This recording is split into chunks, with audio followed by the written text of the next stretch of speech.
following is a presentation of Main Street Media, your source for news, sports, and information on Main Street in Middle Tennessee.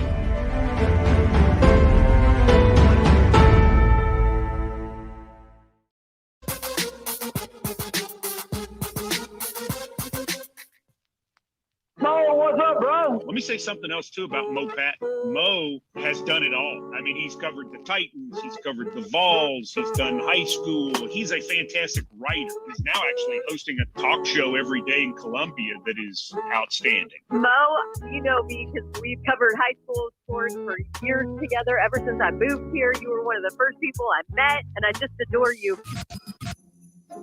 'Tis the season to be hectic. I will say it is the craziest time of year. Everyone's like, oh, it's the most wonderful time of year. I'm like, oh, it's the busiest time of year. But I got to tell you, it's my favorite. A season full of joy and cheer. I can't tell you how many times in the middle of our show, I have sent those two fools a text and said, yo, get back on track. Cut their mic. But the show's just getting started. Oh, well, it is the holiday season. With the Hall of Famer Mo Patton and the Sun Drop Kid from Alabama, Chris Yao, this is Southern Middle Tennessee Sports Today. Got my Sun Drop in hand today. Yeah, buddy. No Grape Coat today, huh? Not today. I need a little energy. Grape Coat is caffeine free, see? Yeah. Man, Thursday edition of the show is going to be a lot of fun. Tons of high school sports to talk about today. Thursdays during football season is pretty much a high school centric show. We're not going to get that deep into this one because, trying to pick high school basketball is no bueno. Not a great idea. But looking forward to talking about some high school sports. We got Mark Wilkins, Independence boys basketball coach, coming up later in the show. We'll talk about our team of the week, players of the week, game of the week, all of that. Former Tennessee State Athletics Director Teresa Phillips joins us to, again, talk about Coach Prime and revisit the conversation that we had when he was hired. We'll talk about that and what he's meant to HBCUs and that sort of thing. And then there's obviously a ton of college football to get to, including some bowl picks, Mo. We get to pick some bowls. We have to pick some bowls. No, JP gets to pick some bowls. Yeah. Yes, I do. We have to. But before we get to any of that, we have our top stories and yesterday's results, today's schedule on the rundown. This is the Rundown. Let's do it. The Thursday Rundown is brought to you by Barry B. Coble with Crest Point Wealth Management. Barry B. Coble with Crest Point Wealth Management offers personalized wealth management strategies for clients based on where you are in your financial journey. Go see Barry at Crest Point Wealth Management at 700 North Main Street in Columbia. Securities offered through registered representatives of Cambridge Investment Research Incorporated, a broker-dealer member of FINRA SIPC. Advisory services offered through Cambridge Investment Research Advisors Incorporated, a registered investment advisor. Crest Point Wealth Management and Cambridge are not affiliated. In NCAA men's basketball action on Wednesday, Middle Tennessee State went down to Ole Miss and fell 62-52. Belmont defended the home court with a 76-68 win over Tennessee Chattanooga. In tonight's high school basketball action, Zion Christian takes on visiting Covenant Christian. Hampshire travels to Lewis County. Culleoka hosts Moore County, and Richland goes to Riverside Christian. In wrestling action tonight, Columbia Central and White House are up at Gallatin. That will start around 5:30. Spring Hill is at Forest. Also will start around 5:30. Today in junior college basketball, Experience Prep took on Columbia State. That game started at 1 p.m. And tonight, it's the Colorado Avalanche and a few Predators and a bunch of Milwaukee Admirals. A bunch of guys wearing Predators dressed as uniforms. Predators. Yeah. That puck drops at 7 p.m. You should watch it because it's going to be unique and interesting. Print out a roster first, though. Yeah, and that's going to do it for today's rundown.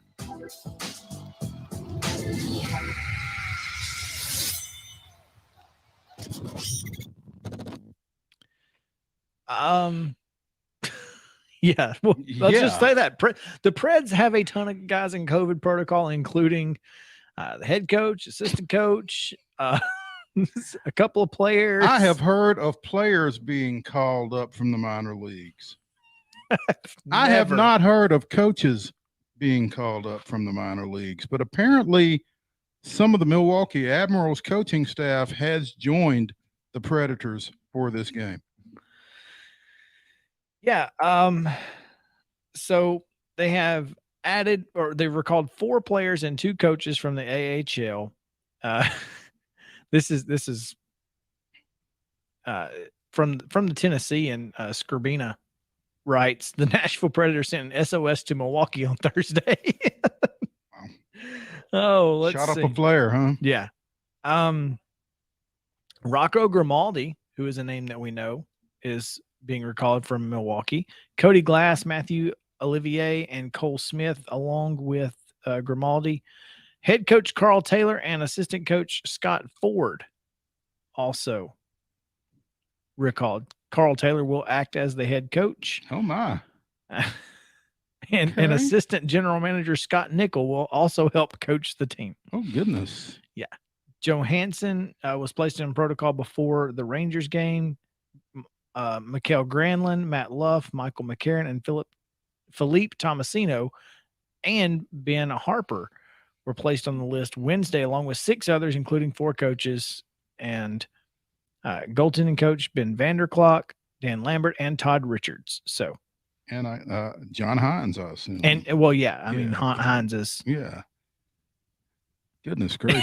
It's insane, man. Is there, and I guess there's no timetable as to any of their returns. They don't know anything about it. We don't know if they were asymptomatic, if they just tested positive, if they.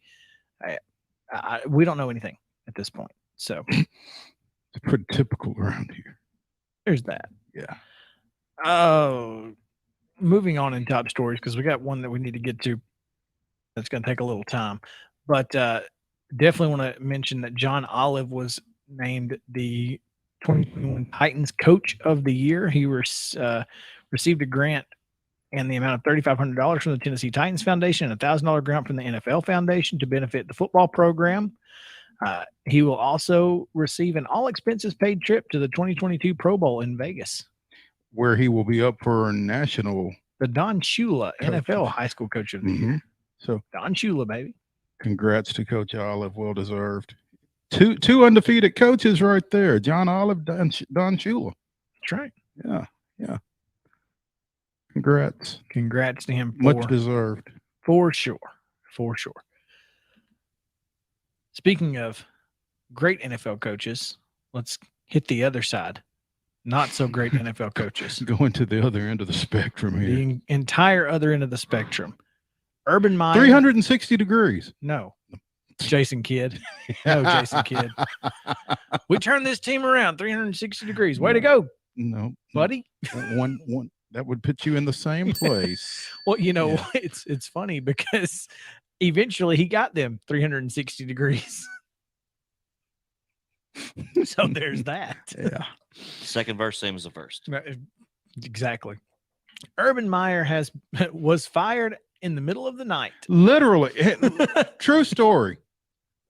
I'm a night owl, if y'all hadn't figured it out. But I'd kind of dozed off right after Stephen Colbert went off last night, which goes off about 11:30. Woke up about 10 after 12. Was going to get in bed. Just figured I'd check my phone one more time, just see what was going on Twitter. You found out. Because at 12:04, yeah, the release goes out. I guess they fired him at midnight. I don't know what the significance was. Yeah, they wanted him to wake up to the news. That's 12:04 Jacksonville time. I mean, that was after midnight. It happened about 11 o'clock or so our time, I guess. But yeah, nothing good happens after midnight. That's hilarious. You know, to be fair, I've wanted to kick some previous Titans kickers myself. So, you know, not done it, but I've wanted to. So do you think Jacksonville players called Josh Lambeau and said, "Yo, bro, take one for the team. You know, you've been released. You're not coming back. You don't even want to come back here. Just this can be the straw, bro. This will be the straw." Apparently, he told his assistant coaches that he had a better staff at Bowling Green. I don't understand him continuing to slam his coaching staff. Did he not hire them? I think yes, but I also think he had a lot of input from NFL guys because those aren't guys that were on his staffs before. I mean, they were all NFL guys. So, I mean, well, clearly he was not an NFL guy. No, and this brings me to my question. Mm-hmm.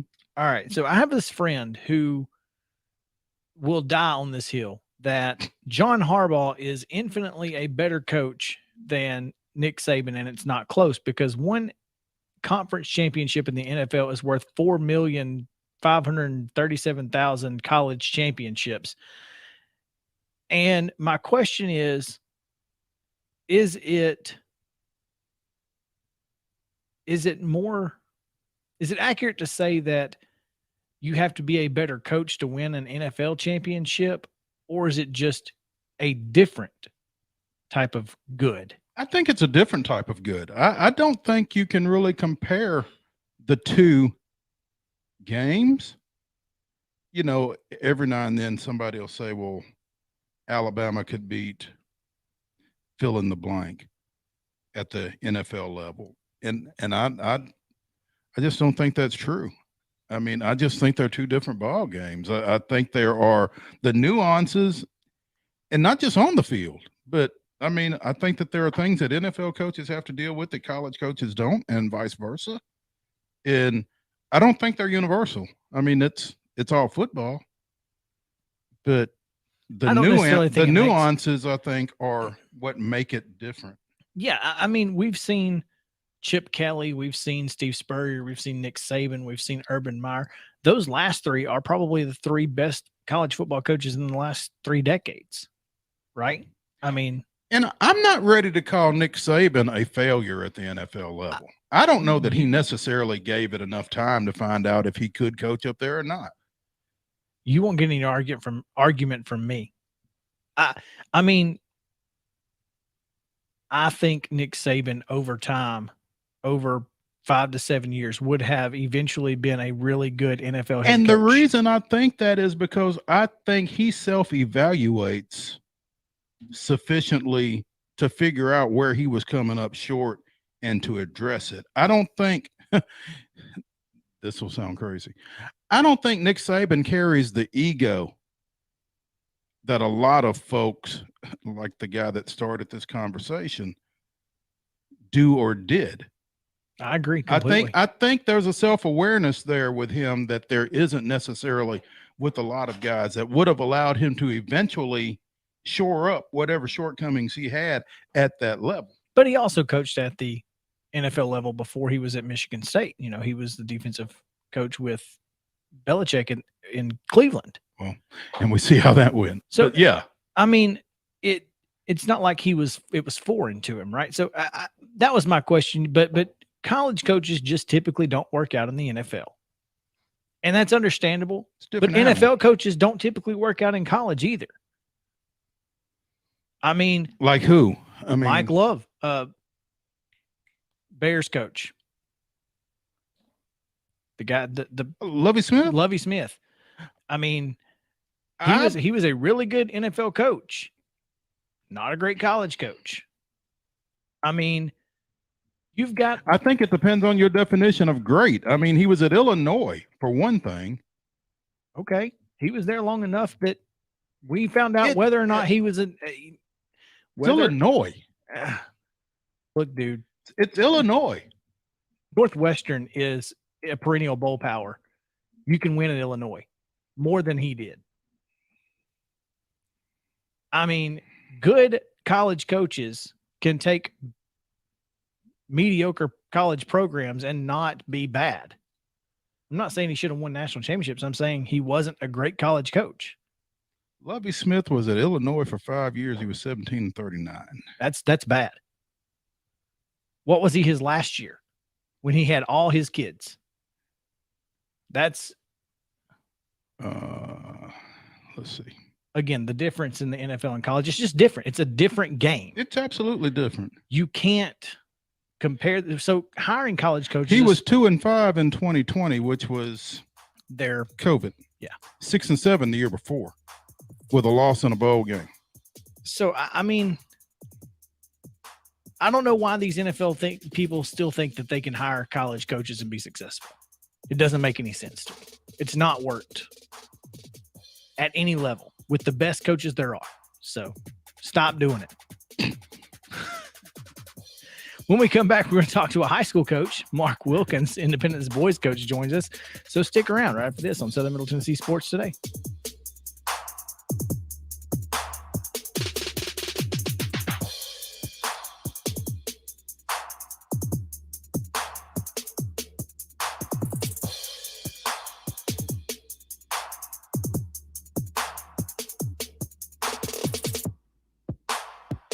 Mid-Tennessee Bone and Joint treats your orthopedic injuries and existing conditions. Our trained physicians will get you back in the game faster. Contact us at 931-381-2663 or www.mtbj.net. Fast Stop Markets is a full-service, family-owned convenience store chain located in 14 locations throughout Middle and West Tennessee. For those in our listening area, you can find them in Columbia, Centerville, Lawrenceburg, Spring Hill, Dixon, and White Bluff. Fast Stop partners with wholesale fuel brands like Shell, Marathon, and Exxon, delivering a consistent customer experience that is fast, friendly, and clean. If it's not already, it will soon become your go-to store to shop in town or on the road.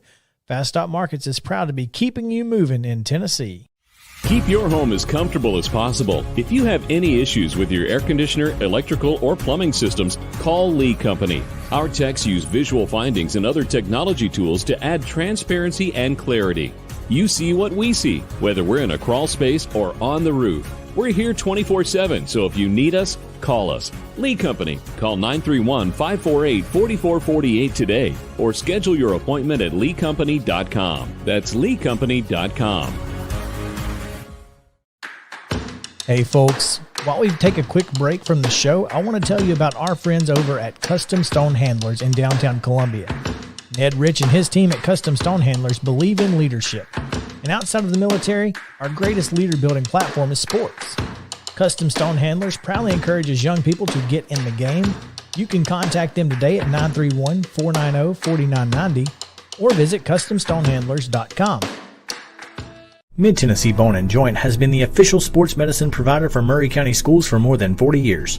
We specialize in orthopedic injuries, and our Ortho Quick walk-in service lets you bypass the ER. Visit us online at www.mtbj.net.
Local sports talk you'll only find here.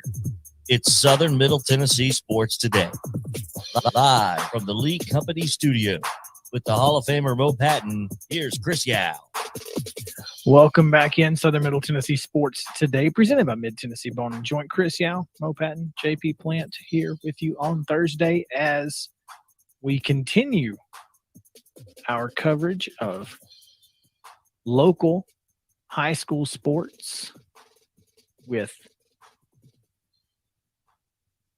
no better way to cover high school sports than to go right to the source, Mo.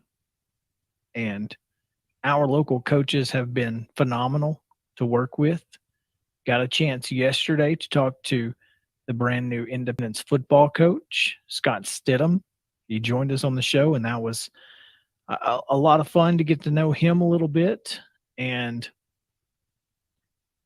looking forward to talking with his former colleague and now his current colleague. That's always fun, right? So I tell you what we're going to do. First thing we're going to do is talk about Coach's Corner. Because Coach's Corner is brought to you by From the Heart Cafe, and they are phenomenal. Renee and the folks over at From the Heart Cafe in Chapel Hill do a fantastic job keeping you fed. Well, deliciously. So make sure to get out to From the Heart Cafe out in Chapel Hill again. As you're going to Henry Horton, right when you make the right off of 90, what is it? 99. 99. Mm-hmm. I wanted to say 96, but I knew that wasn't right because that's Murfreesboro Road. 99. Just turn right and then turn right into the parking lot. It's that simple, not hard to do. So make sure to go see them and tell them that we sent you. Today on Coach's Corner, again, we get a chance to talk to Independence boys basketball coach Mark Wilkins. Coach, thanks for joining us and welcome in. Hey guys, appreciate you having me. It's always a pleasure to talk high school sports with you guys, and it's a great time of the year with basketball getting full swing. Absolutely, Mark. And you guys are swinging into things pretty well. 7-2 to this point. Close loss the first week of the season to Hendersonville. Close loss at the end of the month to a really good Cane Ridge team. And, I don't know what you take from those games early on, but I would imagine a first-year coach getting settled in with your team, you've got to like what you've seen out of your bunch to this point. Yeah, I've really enjoyed the way we competed, and I think that's been the progress we've hopefully made since playing Hendersonville.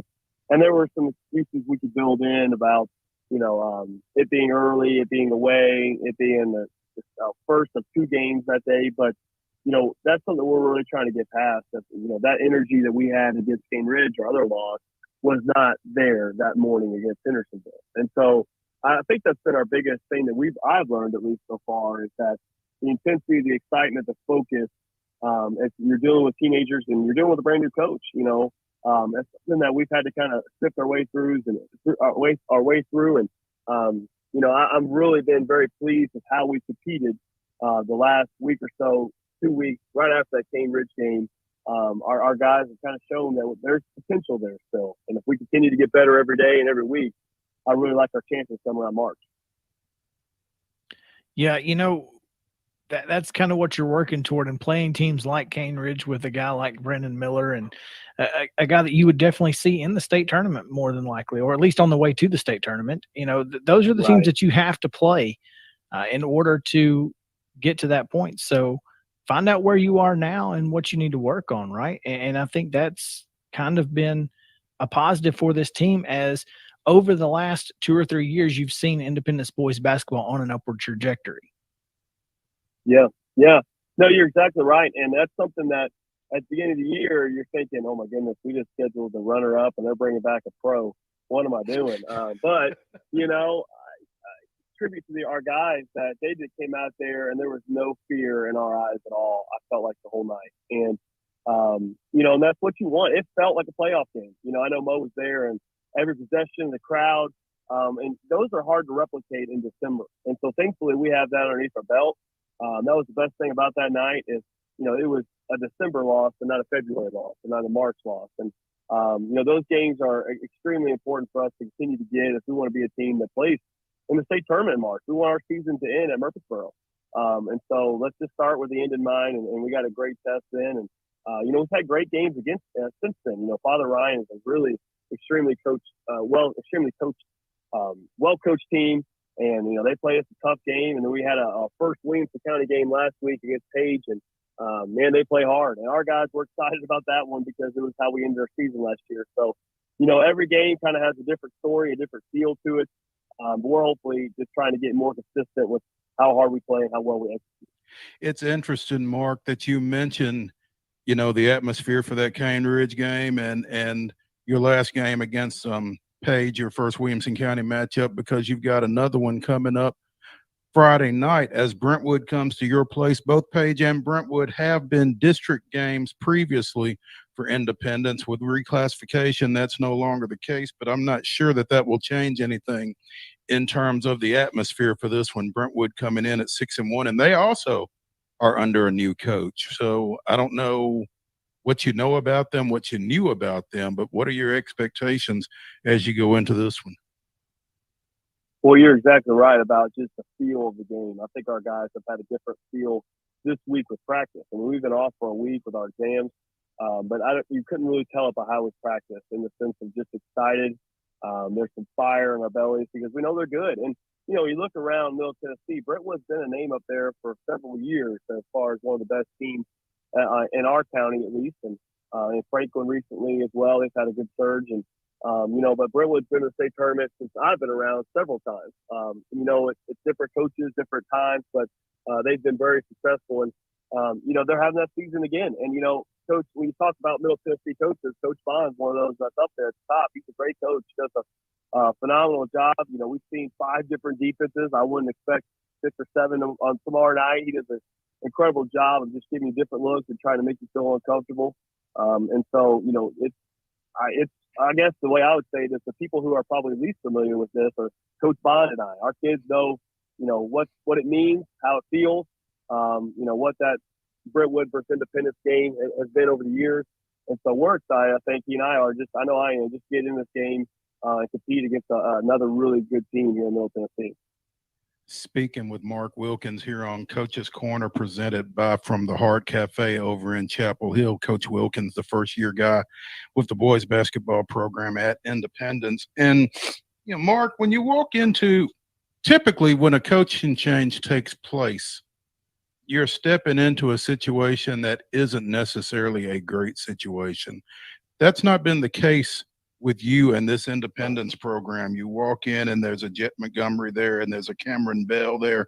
I mean, there's talent on this roster. Yeah. When you inherit a guy like a Jet Montgomery as a coach, what does that do in terms of how you approach things? Yeah, it's a great question. He's a special kid, as you know. Anyone around Middle Tennessee knows Jet Montgomery. If they don't know, they will as the years go on. He's just a sophomore. But, you know, he has made me a better coach in the sense of I get to kind of just relax a little bit more because he bails us out. You know, I feel like a lot. And he's what I would say, even before all of that, though, what I noticed about him this summer is that his teammates wanted him to shoot. His teammates were finding him. A lot of the times these guys are older than him. They're 2 or 3 years older than him. But they know that gives us the best chance to be successful. And it shows that he has great humility. And so I was always impressed, have always been impressed with Jet's humility. It's just that he wants to win. And I think our team feeds off that. In the meantime, we're going to try to get him the ball as much as possible. There's no secret. You're going to try to get your best players the ball in the best positions on the floor. And Jet, you know, continues just to come through for us night after night. He makes tough shots, and he makes me look a lot smarter. Like that play was exactly how I designed it, which in all reality wasn't that case. It was just Jet being Jet. And so, you know, but it's a special situation when your best scorer can be one of the best teammates. I mean, it just makes everything so much more cohesive, and it's exciting to watch. And thankfully, he's just a sophomore. And to go back to your previous comment, you were talking about Troy Bond and the defenses that Brentwood has shown to this point. And when you've got a guy like a Jet Montgomery, a dynamic scorer averaging about 22, 23 points a game for you guys so far, it's not if you're going to see boxing 1, triangle and 2, that kind of thing. It's when. Is that fair to say? Right. Yeah, it is. You know, he does a great job of scheming and scouting. We expect to see it. I wouldn't be surprised to see it from the tip-off tomorrow night. But even if it's not boxing 1 or triangle 2, you know, what I would call shading or being aware.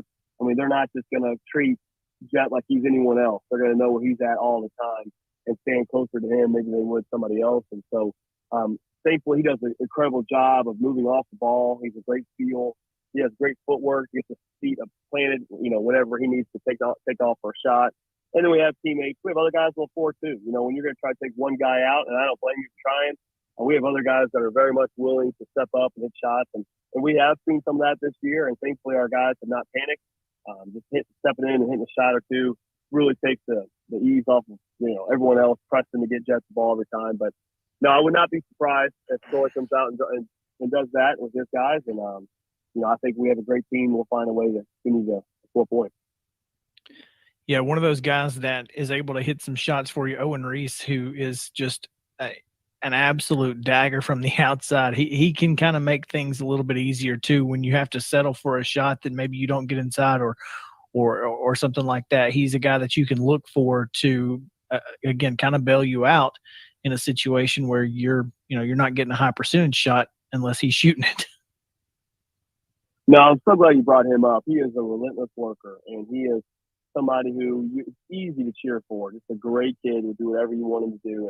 And he's had a great start to the season. I'm so excited for him. He's shooting really great percentages all over for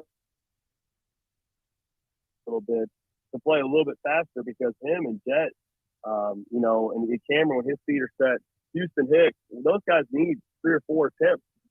Jet needs 8 attempts. Owen needs 6, 7 attempts from the free. Just the percentages of it is just incredible. So we've been trying to get up and down a little bit more, make it a higher possession game so that we can have some of our best shooters getting free more often and getting the shots that we want in transition. And so far this season, we've been able to do that. And thankfully, it's worked for us. And Owen's done a great job of getting himself ready for this moment. And he makes things a lot simpler too. When you're trying to deny Jet, we'll just pass it one more time over. And I feel very confident with Owen shooting the ball. Mark, you mentioned Cameron Bell among those perimeter shooters, and when he walks out on the floor, that's not necessarily where you expect to see him, but that's a part of his game that it looks like has come along over the summer and the off season, and he's a guy that you're comfortable shooting it from behind the arc. Yeah, he had a huge 3 the other night. We did not shoot it well, actually, against Page. But the fourth quarter the other night is a tight ball game, and he stepped into it with a lot of confidence and knocked it down and kind of put us ahead, gave us breathing room for a few minutes. And, he's really developed that part of his game. And, that's where basketball is now. My dad's a Hall of Fame coach, and he's always been a post player and post player coach, wants the ball to go inside. But, even he would admit to you that the basketball's changed. You need all 5 guys to be able to shoot, dribble, and pass. And thankfully our guys who are 6'7", 6'8" can do those things still. And so it's your comment earlier about the team that I'm walking into, we had a lot of guys that can play basketball and not necessarily a traditional post player or only a point guard. I think that's what's fun about basketball now is you can do a lot of things that maybe are against the norms for a long time when it comes to basketball. I tell you what, and Cameron's certainly one of those. We've talked for about 12 minutes, and Tyus Anderson's name has not come up, which is probably a travesty on all 3 of our parts. But he's just kind of that glue guy for you, isn't he? He is. I told him just the other day in practice, I said, the name I hear more so far this season from people watching our team is Tyus Anderson. People see Jet and they know what Owen's doing, and Cameron's, obviously doing his part too, but just his ability to pass the ball and see the floor, it's honestly unlike any player I've ever played. He is a taller point guard, and maybe he's not always the one that's knocking me up and getting to the rim, but man, his passing ability is like I said, it's unlike anything I've seen. And he sees the floor. He's a great leader. He also has the ability on the other side of the ball to get a deflection and get a steal when we have to have one. And that's not something that I coach necessarily. That's just a kid making a play, and Tyus has done that for us a lot this year. It's so exciting for him to have this senior season that he's having. And, there's no secret too. We have a freshman phenom in Tylen Lewis, and it's so fun for me to have these 2 guys together for a year because I think Tylen is going to be an extremely special player. He's getting to learn from a great person in Tyus and a great worker, and they get to kind of compete against each other every day. And so this year's been special for both of them to grow together. Coach Mark Wilkins here on Coach's Corner, presented by From the Heart Cafe in Chapel Hill. Coach, thanks so much for joining us. We appreciate it. Guys, I appreciate you. You guys do an awesome job promoting high school sports. So thank you so much for what you're doing. I look forward to seeing you at the next game. Absolutely. Again, that's Brentwood at Independence tomorrow night, Friday, 7:30 tip. So roughly following the girls. Yeah. We'll be right back with more high school hoops talk right after this.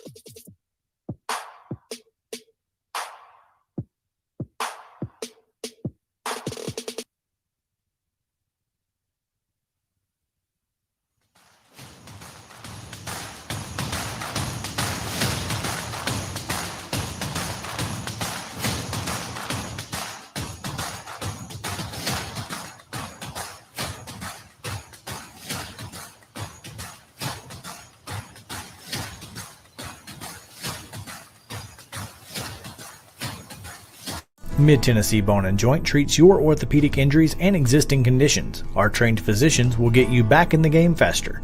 Contact us at 931-381-2663 or www.mtbj.net. Fast Stop Markets is a full-service, family-owned convenience store chain located in 14 locations throughout Middle and West Tennessee.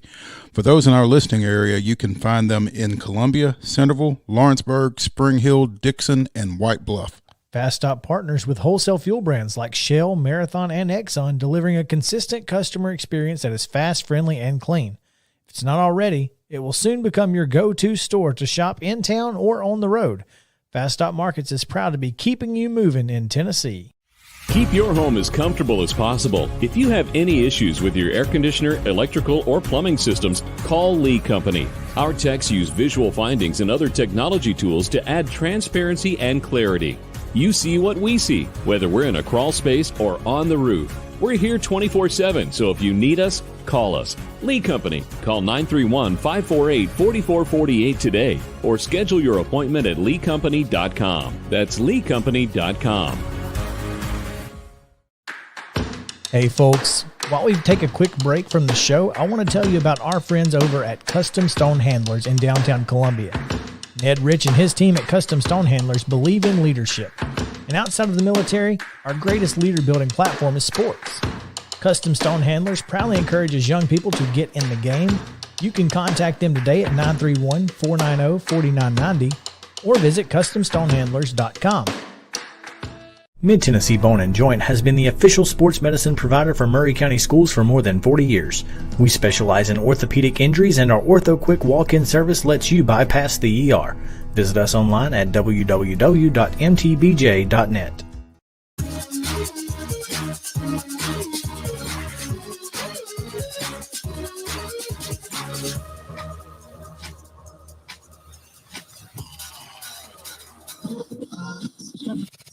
Local sports talk you'll only find here. It's Southern Middle Tennessee Sports Today. Live from the Lee Company studio with the Hall of Famer Mo Patton, here's Chris Yao. Welcome back in Southern Middle Tennessee Sports Today, presented by Mid-Tennessee Bone and Joint. It is, again, Thursday edition of the show, which means some additional, some extra high school stuff is what that means. Mainly because we've got a big weekend of games coming up and always looking forward to talking hoops. We've got some wrestling that's coming up. And so, yeah, we're going to dive right in. And first mention to you that Brentwood Independence game we just talked about with Mark Wilkins is the Fast Stop game of the week. And I will be on hand in the, I guess, Eagle Gymnasium. They don't have a name over there yet. The Eagle's Nest. Sure. That's a good one. It's a good one. Yeah. But yeah, I'm looking forward to it. Brentwood and Independence. And that is, again, the Fast Stop game of the week. Well, let's hand out some other hardware. Each week we are handing out a player and teams of the week. And this week, the In to Win Life team of the week, presented by our friends at Custom Stone Handlers. Got to give it to the Lawrence County girls. Chirp, chirp. Had a good week last week, did the County Cats. Hey, we got it right again. Got it right. The County Lady Cats. The County Lady Cats, yes. The County Girl Cats, as some would say. Yeah. 2-0 last week. Demolished Giles County, 81-29. Edge Columbia Central, 53-48. Balanced scoring in both those games, by the way. They've got a lot of folks that can score the ball, as people like to say. I hate that phrase, and that's the last time you'll hear me say it. But shoot the three well. You saw them in that Columbia Central game. I did, and it was a great atmosphere. But yeah, they like to shoot the three, pressure you, and get turnovers, turn them into offensive points. So Katie Criswell, probably their top player, is a fantastic job. She has, I think, verbally committed to UNA, or is at least in conversations with North Alabama. And Madison Tidwell, also a very good player. She can shoot. But yeah, almost everybody on that team can throw it up from beyond the arc. Okay. Our MTBJ player of the week, Mo. Speaking of throwing it up from behind Yeah. the arc, yeah, Hampshire senior, I believe, Kayla Stevens scored 22 points in a pair of Lady Hawks victories. Scored 25 points with 5 3-pointers in their win last Tuesday, December 7th against Cornersville, 69-49 win. They've been putting up some big numbers. And scored 19 points with 3 threes in a 60-39 win over Zion Christian last Friday night. So they're playing well. She's playing well. They're 10-2. Is that right? I think so, yeah. So They're really good. yeah. So Kayla Stevens, our Mid-Tennessee Bone and Joint Clinic Player of the Week. Congratulations to her. All right, that's going to do it for the hardware. We do have some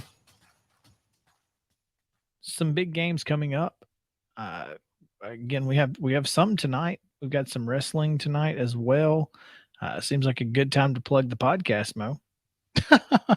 Yeah, be sure and check out The First Takedown. The initial installment dropped last Friday.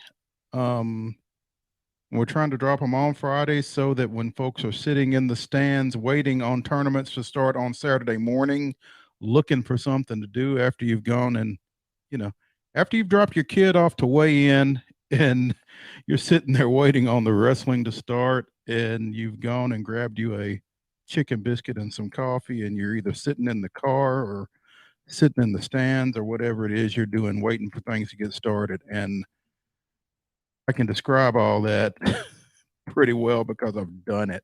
But check out The First Takedown. Again, last week's installment was with Wilson Central assistant coach and 10-TN.com contributor Ken Hammonds, better known as Coach Ham. He's been doing rankings of individuals and teams on a statewide basis for 21 years now. And so we got into his background and what he's doing and what he sees as this year progresses. So be sure and check that out. On your podcast platform of choice. Wherever fine podcasts are sold.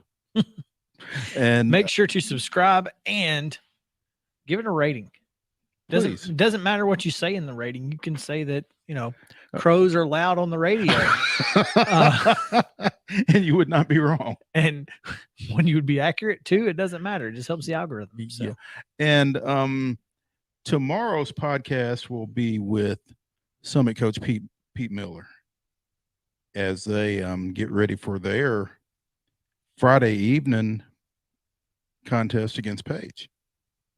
So gonna be a good one. It is going to be a good one. Both of them are ranked. The Tennessee high school wrestling coaches do a weekly poll, and this year they have split it into Class A and Class AA/Division II.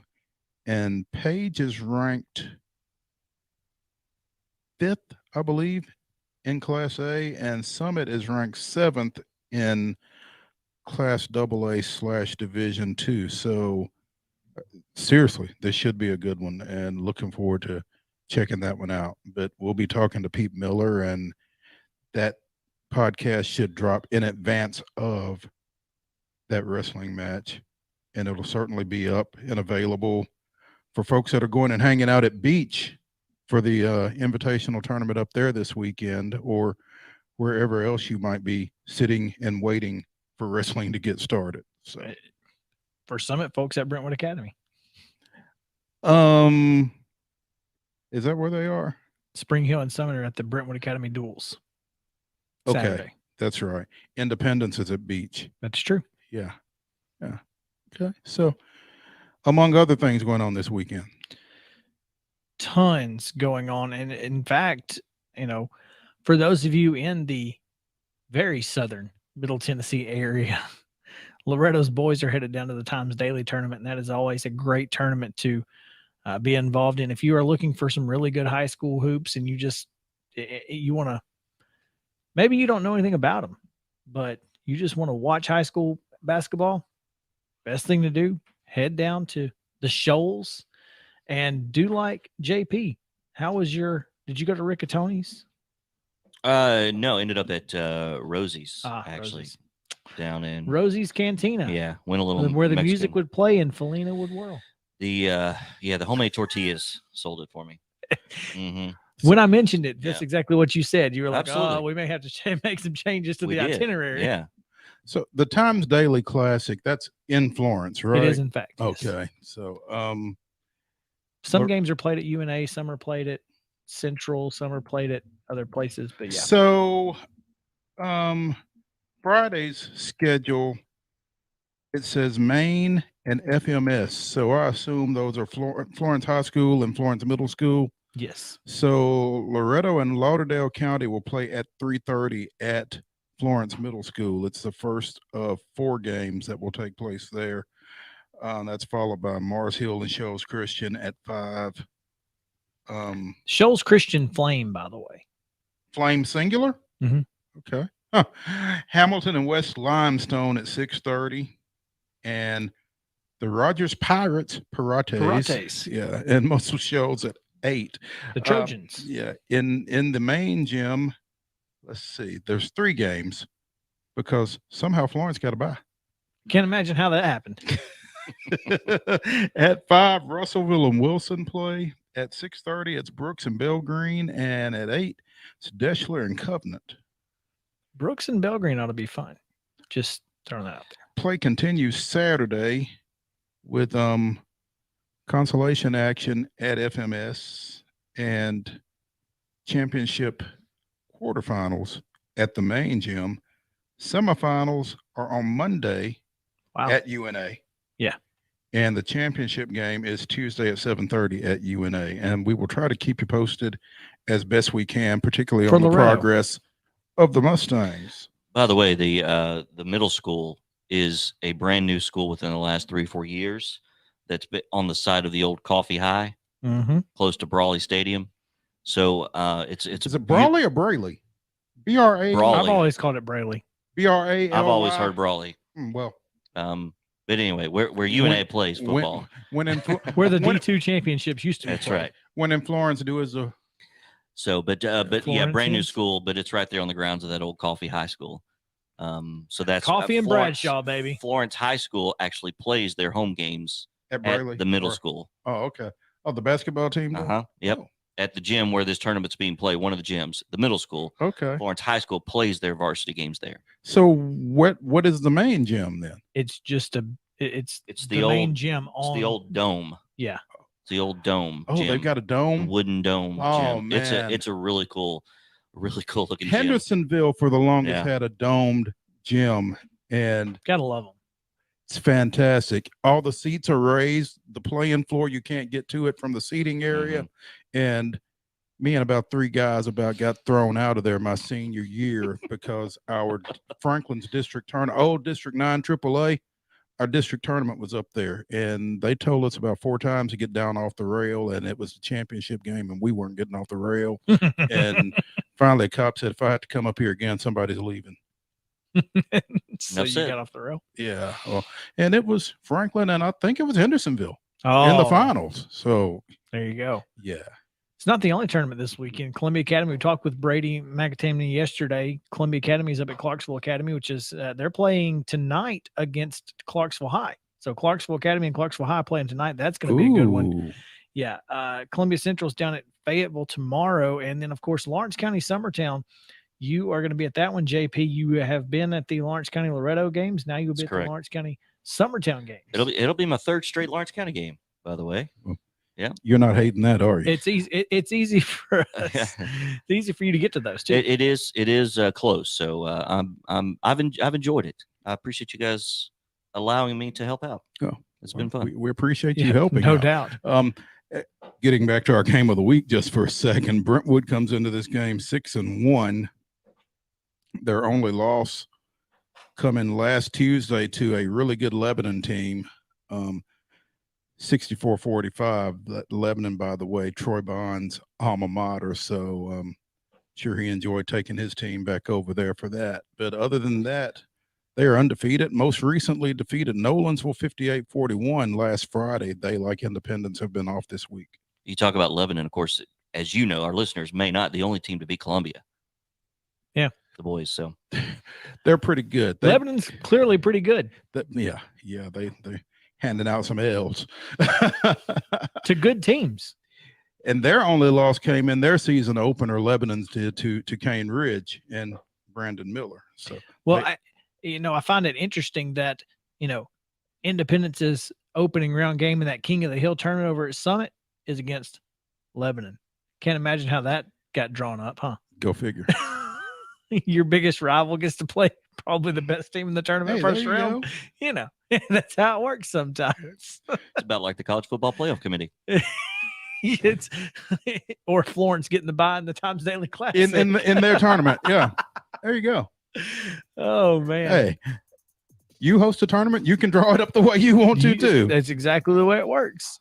But yeah, we've got a lot going on this weekend. Looking forward to it. It's going to be a lot of fun. So make sure to come back. Tomorrow's rundown will give you obviously tomorrow and Saturday's schedules. So if you're looking for somewhere to be high school hoops wise, we can help you out.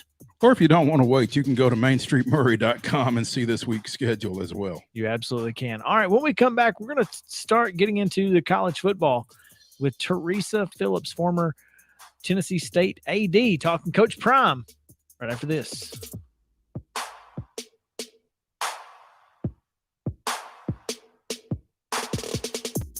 Mid-Tennessee Bone and Joint treats your orthopedic injuries and existing conditions. Our trained physicians will get you back in the game faster.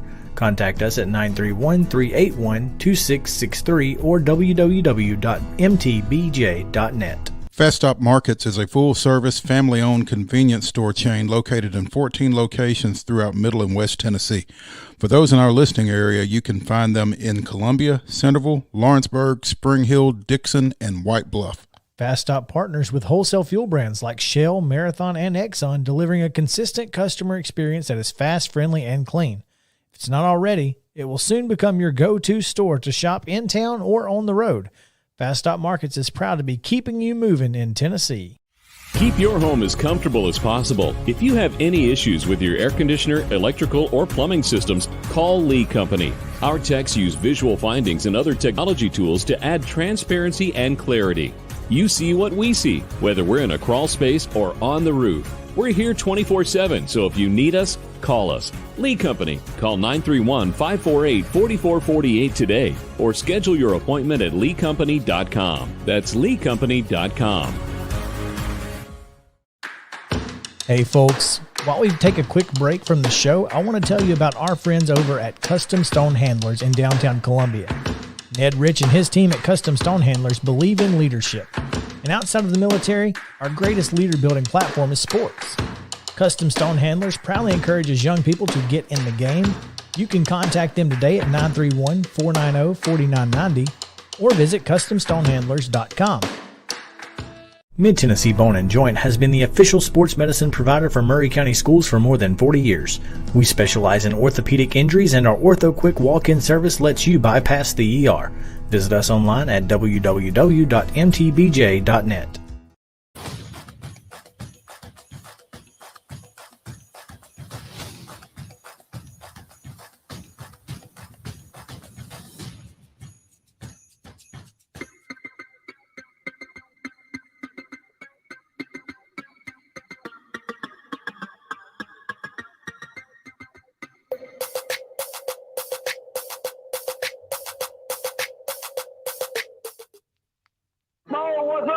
Let me say something else too about Mo Patton. Mo has done it all. I mean, he's covered the Titans, he's covered the Vols, he's done high school. He's a fantastic writer. He's now actually hosting a talk show every day in Columbia that is outstanding. Mo, you know me because we've covered high school sports for years together. Ever since I moved here, you were one of the first people I met, and I just adore you. 'Tis the season to be hectic. I will say it is the craziest time of year. Everyone's like, oh, it's the most wonderful time of year. I'm like, oh, it's the busiest time of year. But I got to tell you, it's my favorite. A season full of joy and cheer. I can't tell you how many times in the middle of our show, I have sent those two fools a text and said, yo, get back on track. Cut their mic. But the show's just getting started. Oh, well, it is the holiday season. With the Hall of Famer Mo Patton and the Sun Drop Kid from Alabama, Chris Yao, this is Southern Middle Tennessee Sports Today. Welcome back in to the top of hour number 2. Excited to be here with you on this Thursday edition, talking college football just about the rest of the way. And Mo, if you didn't know, part of our pick'em includes Jackson State in the Celebration Bowl, so should be fun. Yesterday was early National Signing Day, and our friends on West End put the victory flag up, JP. Anchor down, baby. They called signing day a win for Vanderbilt football. Thought that was. Let me ask you something. How many college football programs are there? In FBS? 130. 130 in FBS. Show me the one that didn't call yesterday Exactly. a win. Yeah. Florida. They did not call it a win? Oh, yeah. That Are you was sure? definitely not a win. No, I'm sure it was not a win, but I guarantee you they called it a win. I don't know. I don't know that they posted anything. You know what? Jacksonville State also may not have called yesterday a win, to be honest with you, because I think we signed like 4 kids. So, you know. Gotta start somewhere. Well, poor guy. Rich Rod only had like 14 days to work. Let's give him a break. But JP did come in wearing his this Vanderbilt hat, and that's a win because that's a solid cap. It is a solid cap. It's from like 3 or 4 years ago. Vandy, their Sunday patriotic, the baseball, the Vandy boys. Yeah. I think this year was a little different, their caps, but I like this That's Star solid. V with the American flag in the middle of the Star V. It's it's a really good look. I'll tell you who else called yesterday a win. Jackson State coach Prime, and he wouldn't be wrong, flipped the number 1 recruit or number 2, depending on who you listen to, in the country. Top 2 recruit in the country from his alma mater, Florida State, flips him to Jackson State, prompting some jersey burning, some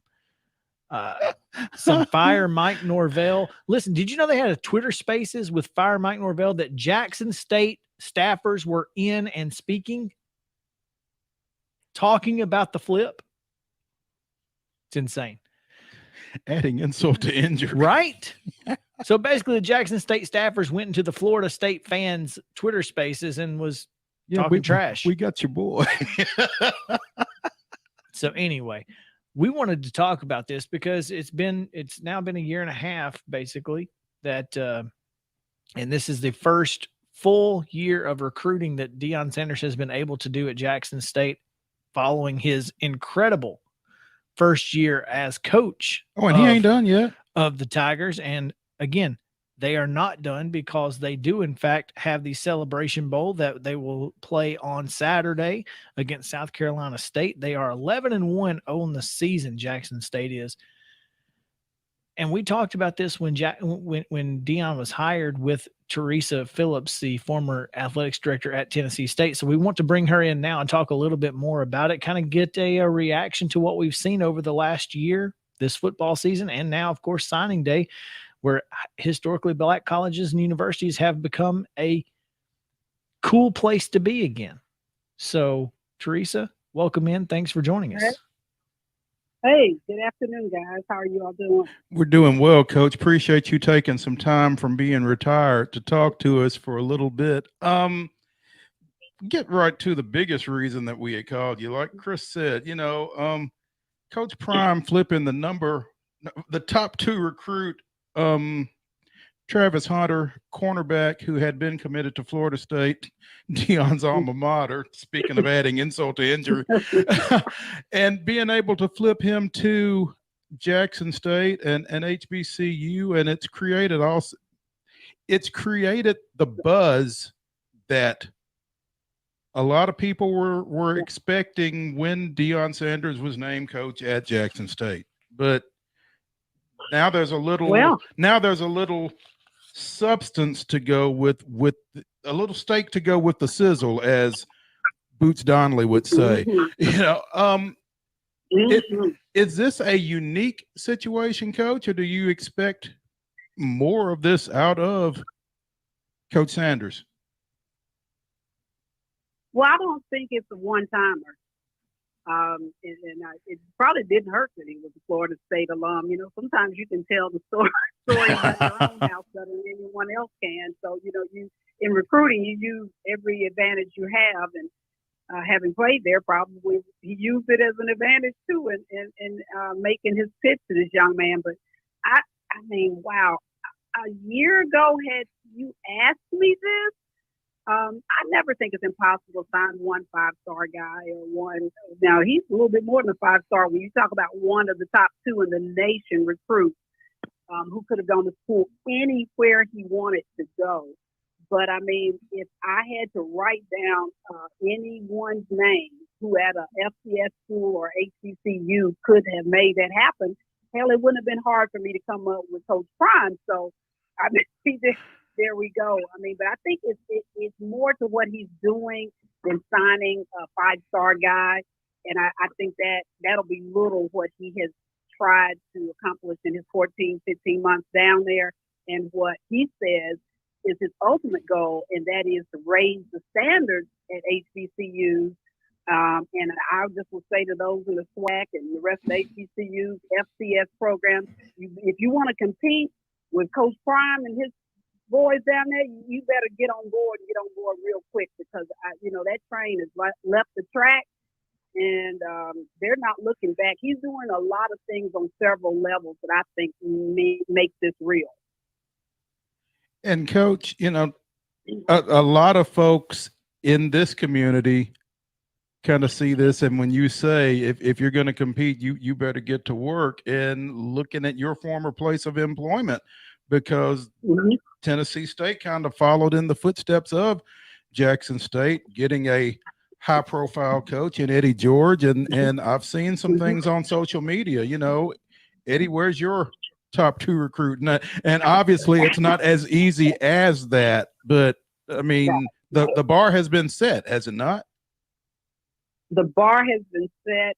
I applaud leadership. I think really it was President Glover who really made that happen with Coach Eddie. I think bringing in Jeff Fisher as a consultant was big. They're already losing coaches.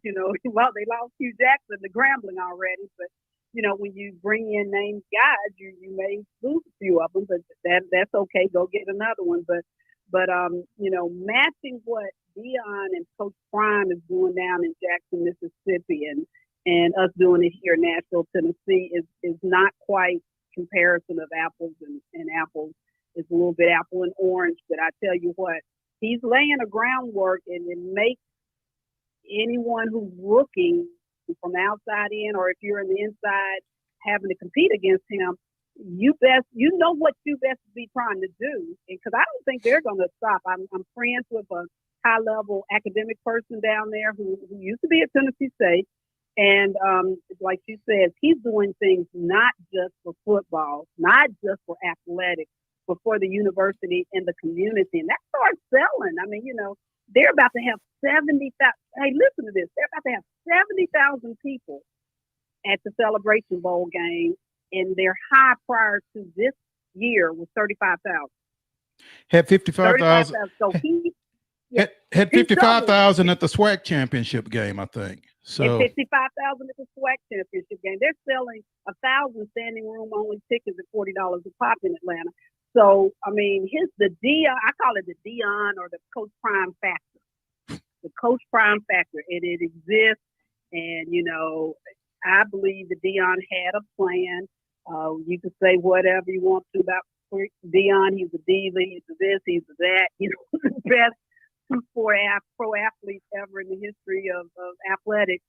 But he had a plan, and I think the key for this working so far, and I don't see it stopping, is that he was able to sell the university meaning the AD, more importantly, the president, the board, on supporting his plan. And so,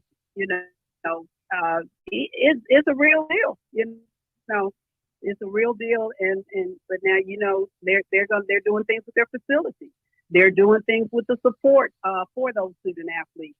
They're doing it across the board, and because you still not going to hold on to a 5-star if you don't have some of the things that they would come to expect. And I think Jackson State is on board with doing all of that stuff, as is from what I'm observing at Tennessee State. They're improving so many things that we just didn't have when I was the AD there. So I'm very proud to see them making those improvements.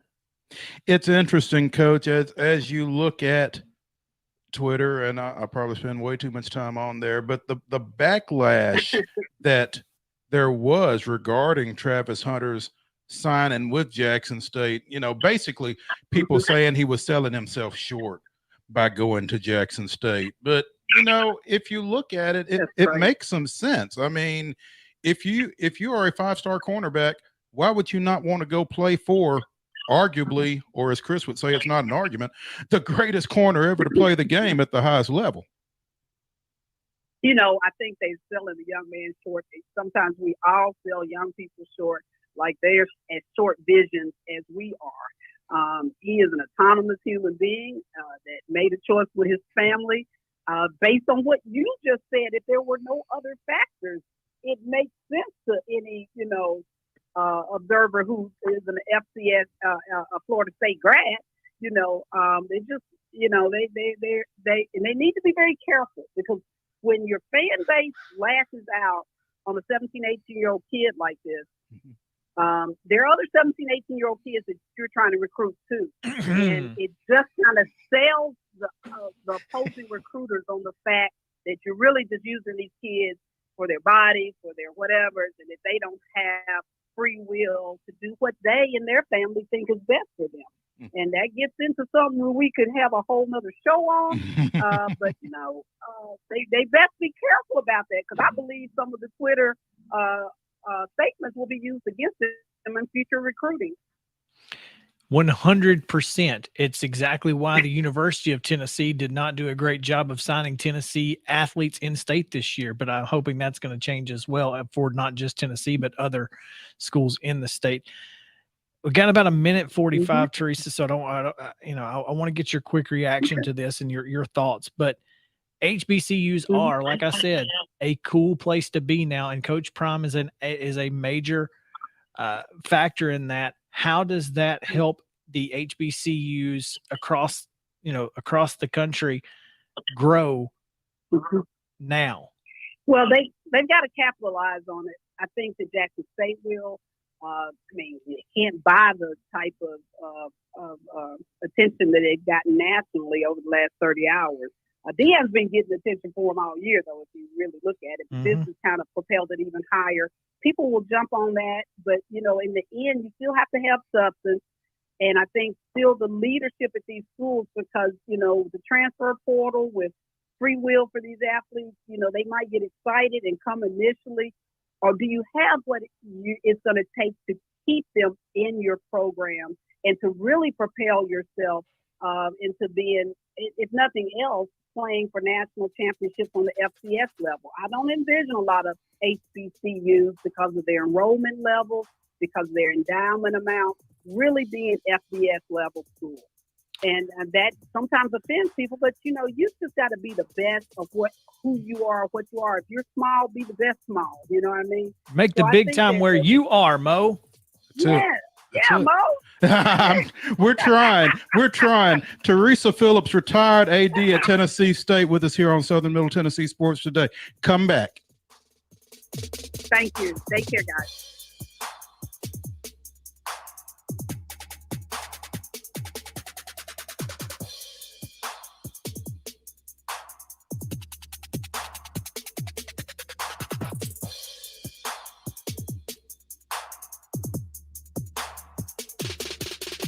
Mid-Tennessee Bone and Joint treats your orthopedic injuries and existing conditions. Our trained physicians will get you back in the game faster. Contact us at 931-381-2663 or www.mtbj.net. Fast Stop Markets is a full-service, family-owned convenience store chain located in 14 locations throughout Middle and West Tennessee. For those in our listening area, you can find them in Columbia, Centerville, Lawrenceburg, Spring Hill, Dixon, and White Bluff. Fast Stop partners with wholesale fuel brands like Shell, Marathon, and Exxon, delivering a consistent customer experience that is fast, friendly, and clean. If it's not already, it will soon become your go-to store to shop in town or on the road. Fast Stop Markets is proud to be keeping you moving in Tennessee. Keep your home as comfortable as possible. If you have any issues with your air conditioner, electrical, or plumbing systems, call Lee Company. Our techs use visual findings and other technology tools to add transparency and clarity. You see what we see, whether we're in a crawl space or on the roof. We're here 24/7, so if you need us, call us. Lee Company. Call 931-548-4448 today or schedule your appointment at leecompany.com. That's leecompany.com. Hey folks, while we take a quick break from the show, I want to tell you about our friends over at Custom Stone Handlers in downtown Columbia. Ned Rich and his team at Custom Stone Handlers believe in leadership. And outside of the military, our greatest leader building platform is sports. Custom Stone Handlers proudly encourages young people to get in the game. You can contact them today at 931-490-4990 or visit CustomStonehandlers.com. Mid-Tennessee Bone & Joint has been the official sports medicine provider for Maury County Schools for more than 40 years. We specialize in orthopedic injuries, and our Ortho Quick walk-in service lets you bypass the ER. Visit us online at www.mtbj.net.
This is Southern Middle Tennessee Sports Today. Sports talk like it used to be. You know, like your crazy uncle used to listen to. Only better. Here's Chris and Mo. Yeah, welcome back in. Southern Middle Tennessee Sports Today, presented by Mid-Tennessee Bone and Joint. Mo, late kick with Josh Pate. Josh Pate, who is does national college football writing for 24/7 Sports and has a podcast. Pretty intelligent guy, I thought. Until this particular and I don't know if this is his, if somebody said this to him and he just decided to make a poll about it, or if this would be his opinion or whatever. Would you return to the BCS era if it also meant scrapping NIL and the portal? And I'm like, Matt, I got this from Matt Brown, who quote tweeted and said, "Would I want to return to a worse system if it also meant getting rid of two things that are net positives?" I'm glad that he said that, because yeah, that's the perfect characterization of what this guy is asking. I mean, we're going to get rid of three good things? No. To me, this is like asking, would I eliminate air travel if it also meant we got rid of antibiotics? Like, no.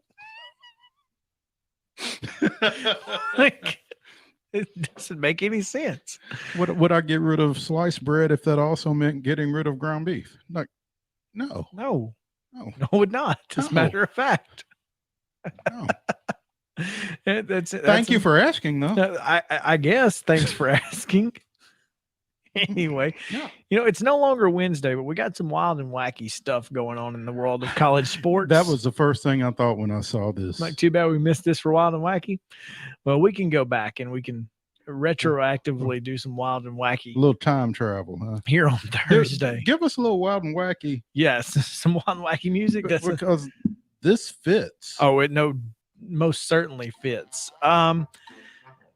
For the low price of $350, $350 American tree fitty. $350 plus a ticket if you want to see the game after. Do you have to buy the ticket too? It's not Ticket included. is not included. Okay. Well, anyway, thought it couldn't get worse, and yet here we are. You, for $350, or as South Park Chef would say, about tree fitting, you can help set up the locker room before game time in Exact Tech Arena, home of the Florida Gators, who just lost to Texas Southern last week by 15.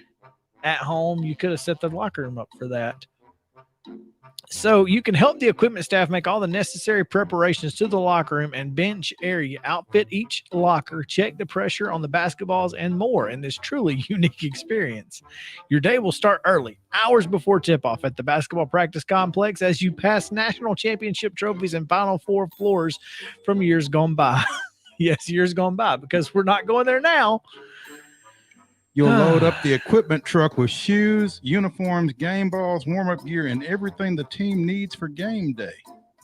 When you arrive at Exact Tech Arena and help the equipment staff set up the locker room and bench area, which is not a sentence, by the way, but it doesn't get any more behind the scenes in this incredible experience. Asterisk, purchase does not include admission to the game. So, you're going to pay $350 to help set up the locker room to work. And then if you want to stay and watch the game after the locker room is set up, you need to buy a ticket. Here's the thing. No, I'm not mad at Florida. No, I'm not all. mad at Florida, but Whoever signed off on this, whoever came up with this, deserves a medal. And they deserve a cut of whatever they make out of this. a little commission action. Mm-hmm. But if anybody is willing to pay this, take their money. Absolutely. Because you're an idiot. Absolutely. Take their money. Yeah. Oh, man. Don't admit they're fans of your program, though, because, well, they're idiots. Oh, gosh. Well, that was fun. That was fun. A little extra wild and wacky. Well, it is wild. You could say the same about what Westview 5-star quarterback recruit said about the ACC in a story. Ty Simpson just keeping it real. He ain't wrong. Nope. He said, I never dreamed of playing at Clemson. I always saw stuff from Coach Sweeney, Deshaun Watson, Trevor Lawrence. It's a great place, and I absolutely fell in love with the campus and the people, but it's far from home, and I don't want to play in the ACC. I grew up watching the SEC on Saturdays. There you go. Alabama, Clemson. I mean, over the last few years, it's as equal as it gets in college football at the top. I mean, Clemson is still not on Alabama's level, but they are the closest thing to it. Well, we'll see. Well, I mean, as you've said, when they've had a great quarterback, they've been great. And if Ty Simpson had gone, maybe they'd have had a great quarterback. I'm just saying. I mean, so it's just amazing to me that the difference was what he saw, just the fact that he grew up watching the SEC. I mean, he grew up with the CBS game. There's not an ACC national game of the week in the middle of the day every week, So I can't be mad at him. Mm-mm. It's just, it's interesting to me for sure that someone would say the quiet part out loud, but I mean, why would he not?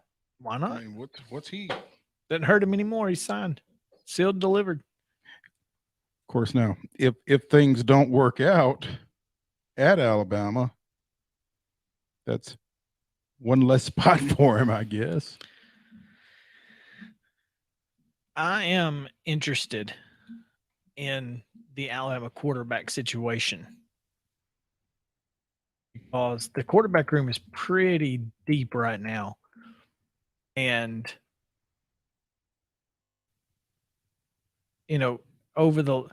even with Bryce Young, they've not let him kind of use his mobility to his advantage.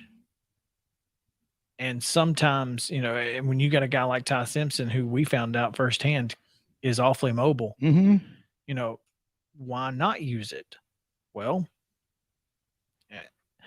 I'm just curious how that's going to play out for Alabama in the, as this quarterback room continues to grow, and depending who the offensive coordinator is, because it's not going to be Bill O'Brien. Probably not. Yeah. And not for any other reason. He may be gone one way or another. Right. Yeah. So, who knows? It's interesting. Speaking of Dabo, he had a thought on the transfer portal, and Dabo and Chizik should just go to some island somewhere. I'm not entirely opposed to this one. This is not a bad idea. You have to sit out the year, but if you graduate, you get the year back. So if you transfer, you still have to sit out the next year, but if you graduate, then you get the year back.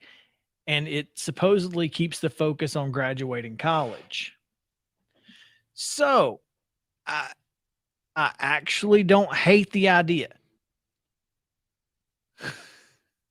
When we start making coaches sit out a year when they go from school to school, then we can get a little bit more serious about making players sit out. I don't understand why it's okay to restrict some people's movement and not others. I'm just saying, I don't hate that particular idea because, and I think one, it eliminates the free agency part of it, because Lane Kiffin basically said, look, we got free agency in college football. That's what it is. It is what it is. And I'm just telling you, that's where we are. And he's probably not wrong. I don't disagree with that. I guess I'm failing to necessarily see what's wrong with it.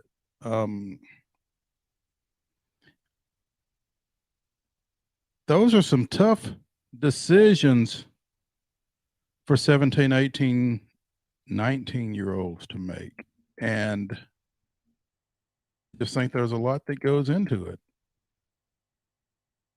And they don't need to be reckless about it, but at the same time, if you're you're talking about the quarterback room at Alabama. You get to Alabama and it's like all these dudes can play.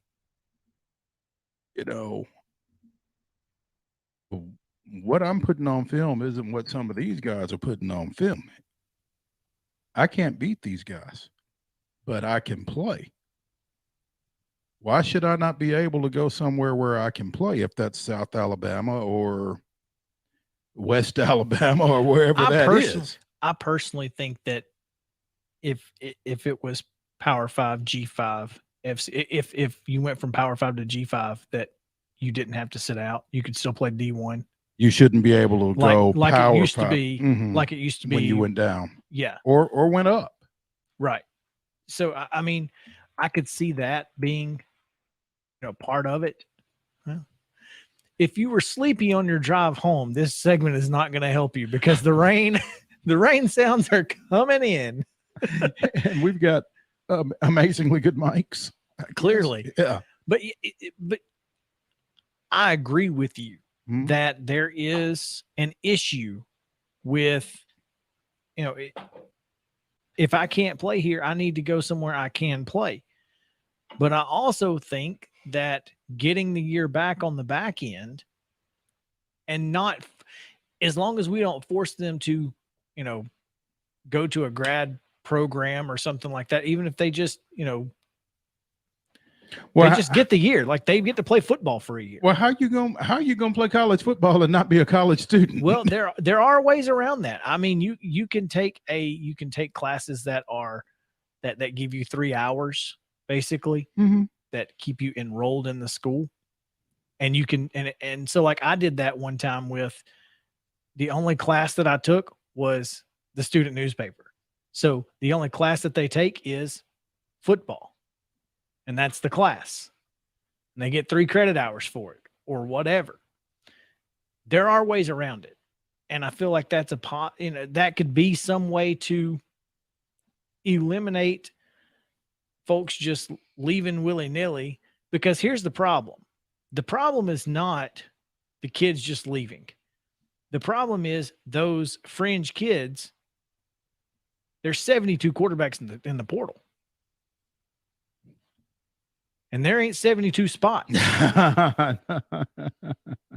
So maybe we need to discourage them in some way. And those 72 quarterbacks in the portal are inhibiting 72 junior college / high school potentially quarterbacks. It's an issue, and I don't know how we address it, but it's certainly an issue. I just think there needs to be something that would de-incentivize the idea of just leaving willy-nilly and with no repercussion at all whatsoever. I think your coach leaves, you can leave. Fine. If Gus Malzahn gets fired and Bo Nix wants to transfer, no harm, no foul. But outside of that, I think you kind of okay. How far does that go? I think it's got to be a head coach. I don't think you can do coordinators or position coaches or the guy that signed you. I think it's got to be a head coach, because I when you go to a school, you are committing to a coach, and that's where you have to draw the line. Some people are, unless you're in LSU. And you're just going to LSU. No, I think there are other components. Sure, but and this is a whole nother conversation too of why kids are going to college football. What are the priorities? Because for all of them, it's not getting a degree. NIL is probably number one right now.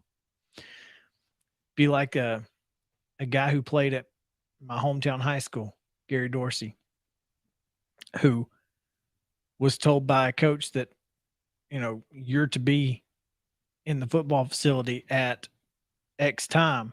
He said, well, coach, my class don't get out till X time. He said, well, you better be at the football facility by X time. He said, coach, I'm going to class. I came here to get an education. I ain't worried about football. That guy wasn't there next semester, Auburn. Was he? Auburn. Okay. So good for him. He wasn't there next semester, was he?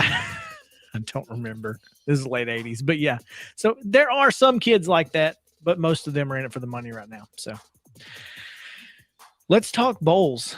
Make some picks. We've got 6 here? Five games to pick. Let's do that on the other side. Stick around.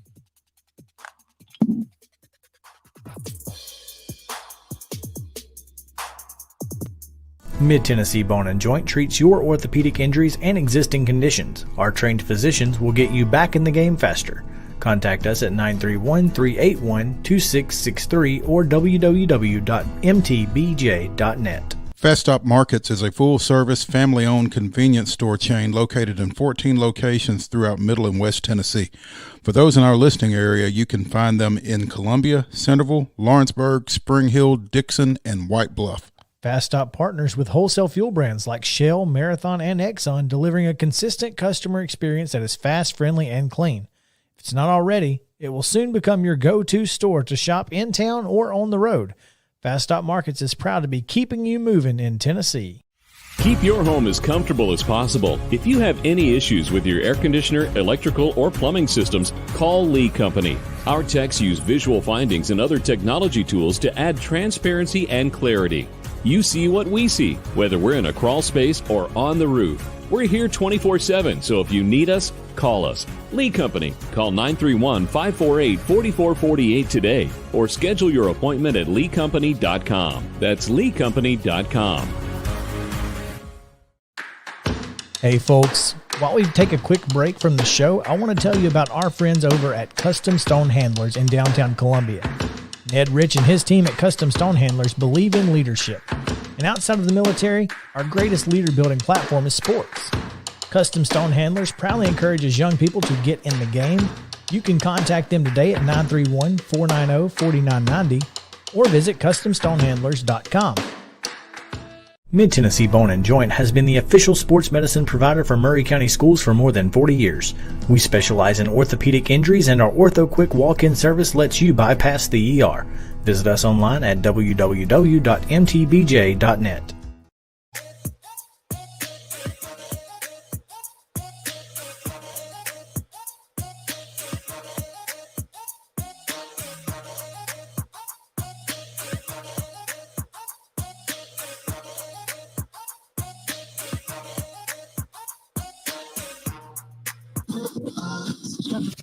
The sports talk show you've always wanted. It's Southern Middle Tennessee Sports Today. From preps to pros. Live from the Lee Company studio. With the Hall of Famer Mo Patton, here's Chris Yao. Welcome back in Southern Middle Tennessee Sports Today, presented by Mid-Tennessee Bone & Joint. We are live from the Lee Company studio and the Front Porch Sports headquarters of WKOM 1017 FM. Glad that you have joined us and are hanging out with us here on this Thursday edition in our final segment as we get ready to start picking the bowl games. That's exciting. Mo, there are 42 bowl games this year. Is that correct? I believe that's what you said. It's 41 or 42. I think it's 42. Mm-hmm. They added the extra bowl game, which means there's time to catch up. Still anybody's ball game. But hope springs eternal. I guess. Yeah. It's going to be a lot of fun picking these bowl games as we get to go ATS against the spread. And for that, we hand the keys over to JP. He's earned them. He drives everywhere we go. Yes. All right. Well, guys, I'm sure our listeners are probably curious how our picks ended up in the regular season. They may be. I am not. Yep. So we'll oblige. Chris ended up with a record of 50-80. Which is really good considering where I was after week 4. Okay. All right. Okay. I like it. Positive attitude about it. Mo, not Mostradamus. That's high school. This is just Mo. 61-69. And You made a good comeback though. You can tell the difference. You made a good comeback though. Yeah. You finished strong. Yours truly ended up above 500, 68-62. Show me the money. Please, somebody. Last 3 weeks. Please, somebody. JP, you and Yep. I have tied, so Yeah. I'm feeling Okay. good. I'm playing my best ball at the right time. There you go. Do you Peaking. want to unveil your strategy for the bowls, or is that something you want to keep? I don't close to have the a vest? strategy. I thought I did, but I Yeah. don't because I don't have a strategy here. I started looking at these lines and I'm like, Yep. oh dear God. No. Okay. Mo, what's your strategy? Picking the best team? I don't know. Okay. I try not to overthink it. I don't think you only hurt the team. This is not within our online pick'em pool. There is one, the Capital One Bowl Mania 2021. We're going to post a link. Okay. I will post a link and make a group. Okay. And if you want to join it, you can. Well, to my point, my picks are not. I'm not going to have who's picking who, what percentage of people. So. Oh, so in other words, part of your strategy no longer exists, is what you're saying. Right. Mm-mm. Yeah, we'll see willy-nilly. All right. Mm-mm. You guys ready? First up will be the Bahamas Bowl. That is tomorrow, Friday, 11 a.m. These are Central Time. Is that right, Chris? I believe so. Okay. MTSU versus Toledo, and Toledo minus 7.5. They are the favorite. Oh, Since joining Division 1A / FBS, my Blue Raiders are 2-6 in bowl games. Mm. And between that and the Rockets being a 7.5 point favorite, I don't have a whole lot of confidence, unfortunately, going into this one. So I think I'm going to take Toledo and hope that I am wrong, as I have been 69 other times this year. well, that's one of those, Mo, where you can come out a winner either way, because if Toledo wins, you selected correctly.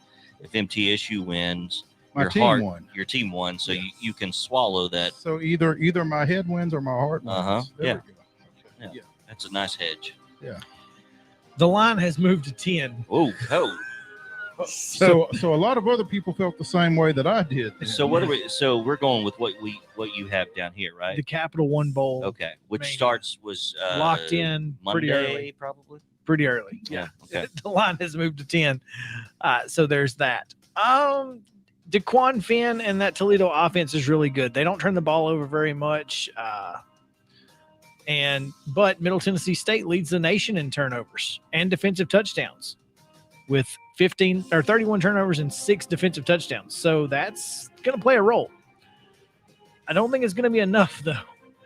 I got the Rockets in this one, but boy, I'd love to see that. I'd love to see Nick Vattiato, and Reed Blankenship deserves to go out on the win. That is true.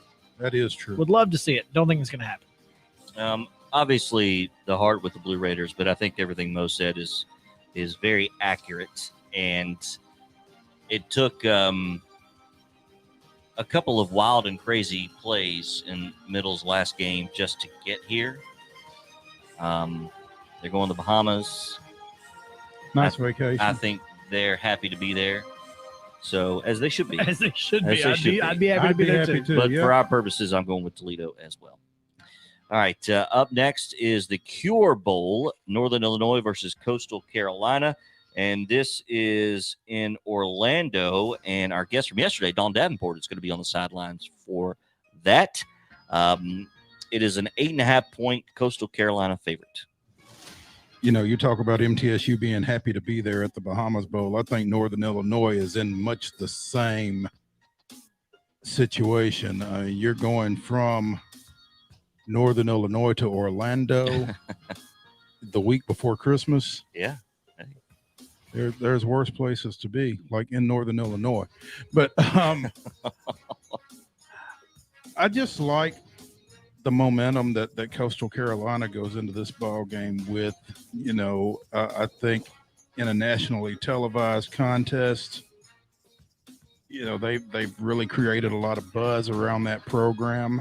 I'm still shocked that Jamie Chadwell is still there, but I think the chance get this one. I like Coastal Carolina. I lied, JP. I think my strategy is whoever I think is going to win, I'm picking the other one. The George Costanza. Yeah. Okay. And I think Coastal should cover, so I'm picking Northern Illinois in this one. The line has moved to 10.5, but on the Capital One Bowl Mania, it's a 50-50 pick. 50-50 split. Yeah. Oh, in terms of who the people Where are the, on. where the Gotcha. money is. Where the money line is. I mean, where people are picking. Yeah. So that's interesting. Okay. At 8.5, it was 50-50. Yeah. Dawn mentioned yesterday in previewing this game that how exciting Coastal Carolina in particular should be to get here because their fans couldn't go to the bowl game last year. So I think Coastal's going to play out. I like them to cover. All right. That is at 5 o'clock, by the way, on Friday. All right. We move to Saturday morning, 10 a.m., the Boca Raton Bowl, Western Kentucky versus App State. This could get entertaining. You've got some really good offenses, of course, including the quarterback at Western, but App State, a 2.5 point favorite in this one, Saturday morning, 10 a.m. Central. Man. Breakfast with the Mountaineers, huh? Yeah. Or the Hilltoppers. No. Either way, you're going up. You like that? Nice. Mountains Mountain are climb- higher than hills. So Yeah, we're not climbing any mountains though, as we discussed yesterday. So I stand by, and I'm 1-1 with this strategy. I'm never picking Western Kentucky. Mm-hmm. So 100 miles of hate that's still it. exists. Yes, sir. again, mountains are higher than hills. App State. Yeah, I like App State. When, Topography 101. topography, Right? yeah. I was excited when I clicked on this and saw it was just a 2.5 point spread in favor of App State. Yeah. I'll take that all day long. I like the Mountaineers in that one. All right, the Celebration Bowl, Saturday at 11 a.m. Central. This is South Carolina State versus Coach Prime's Jackson State.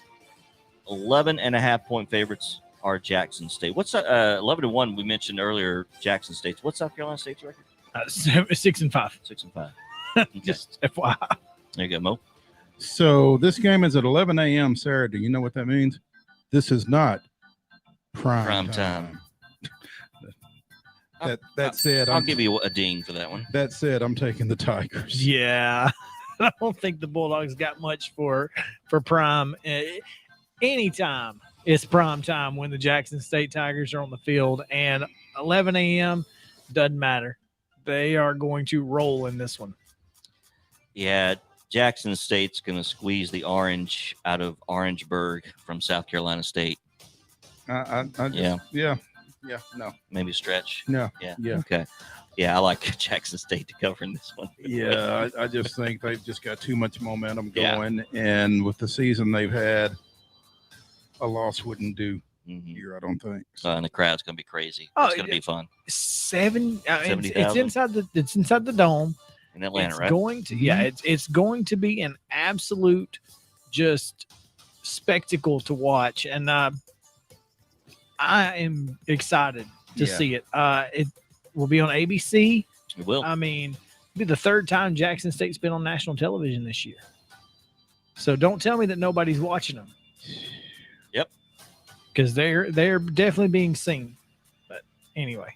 All right. And finally, picks for today, as we will have more picks coming up Wednesday of next week. This is the New Mexico Bowl, Saturday, 1:15 Central. We'll pick some tomorrow as well. Oh, that's right. Yeah, we will pick some tomorrow. What are we picking tomorrow? More games between Saturday and That's Wednesday. right. That's right. Saturday, We just didn't 1:15 have time p.m. to get them all in. Let's spread the love.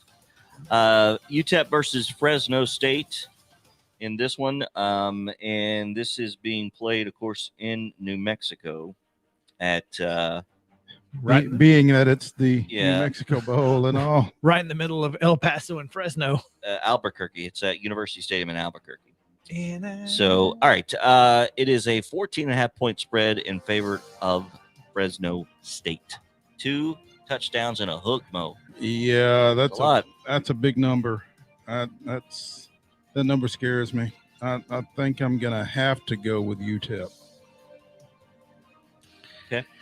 It's a big number, but it's plenty.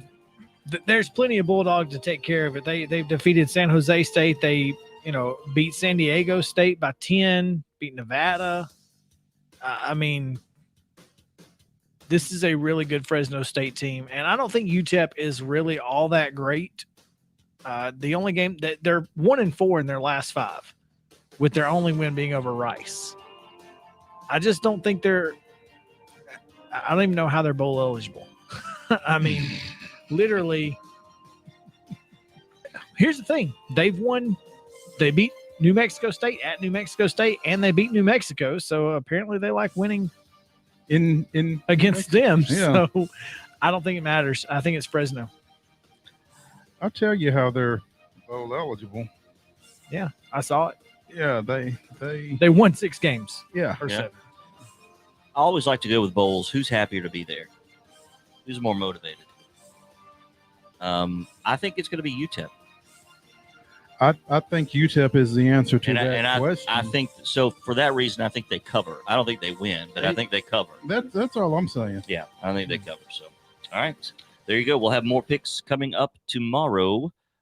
So stay tuned for that. Yeah, we have starting with the Independence Bowl, and we will go all the way through the Armed Forces Bowl. Mm-hmm. And for those watching on Facebook, just in case you missed earlier, here are the numbers of how we've done this year as we head into our bowls. We will have a good show tomorrow. We're hoping to have some talk Right about some big basketball games this weekend. Yeah, some big college basketball games. A lot of college football. We will obviously talk about the Titans and Steelers game. We'll have Andrew either on the phone or hopefully in studio. So come back tomorrow. Going to be a lot of fun. We got a lot to talk about, and looking forward to it. So again, thank you guys for hanging out with us here. We'll be back tomorrow at 4 o'clock on radio, WKOM. For Mo and JP, I'm Chris Yao saying have a great day and stay cool, Columbia.